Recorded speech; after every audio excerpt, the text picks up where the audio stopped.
In the deep silence of the Arabian night, when the dunes whisper and the wind carries voices, there is a story older than any civilization that has ever walked this desert. A story about hunger, a story about death, a story about what waits beyond the dunes. They call it Al-Ghoul, the eater of flesh, the deceiver of men.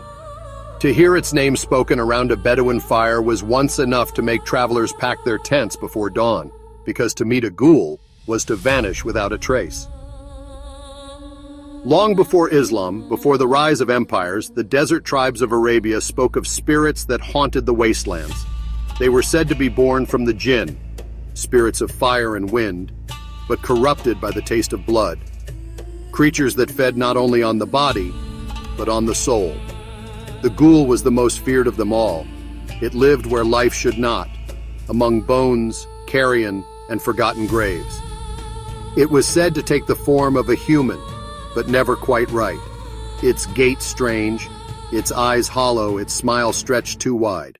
Some stories said the ghoul could even speak, calling your name with the voice of someone you loved. To the Bedouins, the desert was alive, and everything in it had meaning. A shifting dune was a sleeping beast, a dust storm was divine anger, and an echo at night might be the ghoul calling. For generations, travelers disappeared in the dunes between oases. Some blamed thirst, others blamed bandits. But the old ones knew better.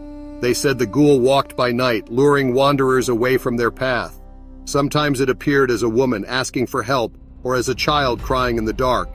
And when the traveler came close enough to see her face, the desert swallowed him whole. In ancient Arabic texts, the ghoul is mentioned as a being of shaitan, a demon that dwells among ruins and cemeteries. The poet Ta'abata Shiran, who lived more than 1,000 years ago, claimed he once killed a ghoul with his own hands. But when dawn came, the corpse he carried turned to sand. Even the Quran speaks of beings that mislead travelers and devour the lost.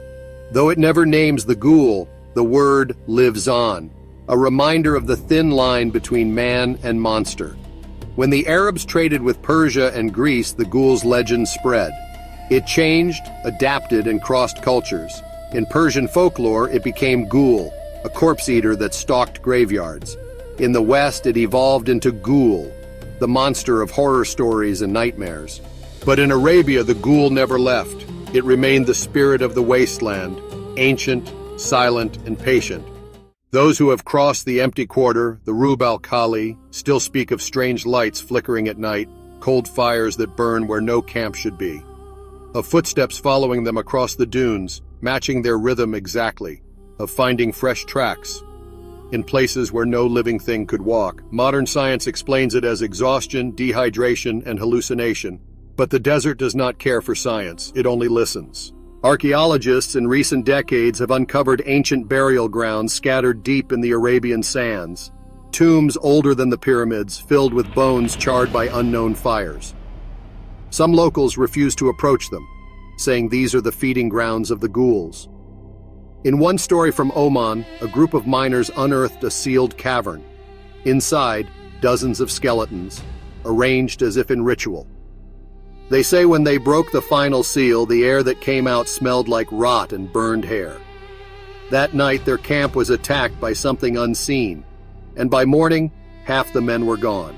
Of course, no proof was ever found, but that's how the ghoul works. It never leaves proof, only silence. Unlike the vampires of Europe, the ghoul is not romanticized. It does not seduce. It does not speak of immortality. It is hunger made flesh. Every culture has its symbol of death. The ghoul is Arabia's. It is the sandstorm that erases tracks, the mirage that lures the thirsty to their doom, the shadow at the edge of the firelight. But perhaps the most frightening truth is this: the ghoul may not be a monster at all. Maybe it was born from memory, the memory of famine, war, and plague. When men turned on each other to survive, when the desert itself became a graveyard, legends found shape. And that shape was the ghoul. It's easy to dismiss old legends as superstition, but every myth begins with a witness. Someone saw something and could not explain it.